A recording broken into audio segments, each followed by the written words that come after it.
Hi mga langga! For today's video ay magta-travel kami to Leyte sa probinsya ng aking asawa. At dito nga ay sa PTEX kami, terminal, para antayin yung aming bus dahil magbubus kami sa aming travel ngayon going to Leyte.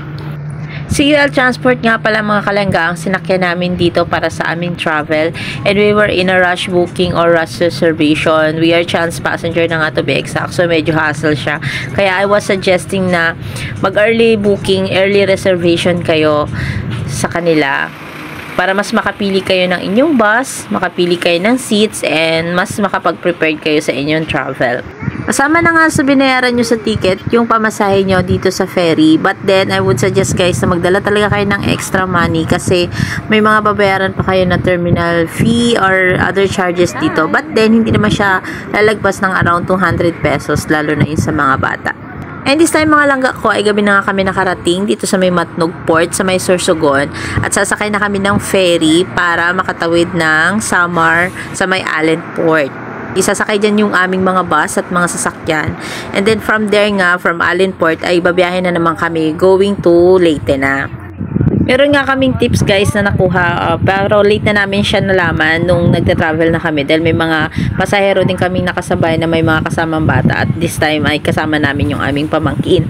Pag may kasama kayong bata mga langga ko ay pwede nyo palang hindi bayaran yung kanilang ticket, but kakandungin nyo sila all throughout your travel. Ang babayaran nyo lang is yung pamasahe sa ferry, terminal fee, and other fees nga na sinabi ko kanina. But then, kung hassle sa inyo na nakakandong yung bata throughout your travel, is much better na bayaran nyo yung ticket nila. Yung ticket nga na binayaran namin dito mga langga ay 2,300 pesos per person from Manila PTEX to Tacloban. And 200 pesos dun sa aming reservation fee. And this time guys ay nasa summer na kami nito, and galing kami ng Allen and traveling na kami to Tacloban, Leyte, and from Tacloban doon kami sasakay to Baybay.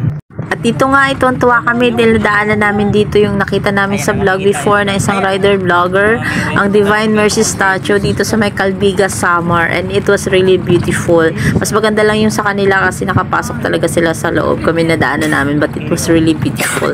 Sinabi ko sa'yo. Ang saya-saya ko nga dito namin para kami mga bata, especially me, because this is my first time. And finally, nakadaan at nakita ko na rin ang San Juanico Bridge, the longest bridge in the Philippines that connecting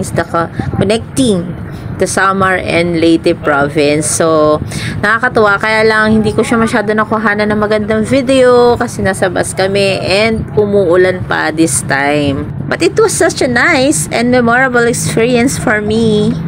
One thing pa pala guys, if you plan to have a bus land travel, kahit napakaganda talaga mag-bus travel dahil napakadami nyo makikita, is make sure na may dala talaga kayong sarili nyong food, especially rice, ulam, and snacks, dahil kahit napakadami nyong stopover na dadaanan is expected nyo talaga na napakamahal ng pagkain. So kung hindi talaga uubra na makapag enough na dala ng food, is magdala talaga kayo ng sapat na extra money para pambili-bili nyo ng inyong food.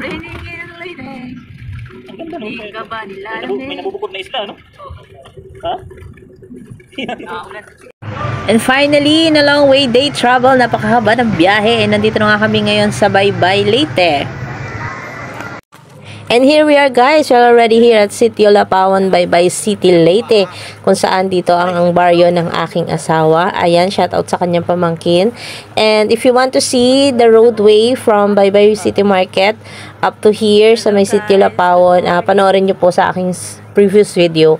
At ayan, iikot ko lang kayo ng konti sa dito sa may bandang area na to, sa may seawall. Napakaganda ng dagat nila dito guys, and napakalapit lang din sa dagat ng mga bahay-bahay dito.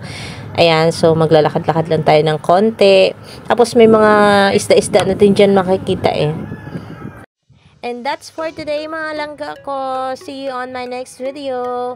Thank you so much for watching, and please like, subscribe, comment, and share, and follow me para updated ka sa mga susunod ko na videos, and mag-iwan ka na rin ng bakas sa baba para mabalikan ko rin ang iyong bahay. Thank you so much. See you again.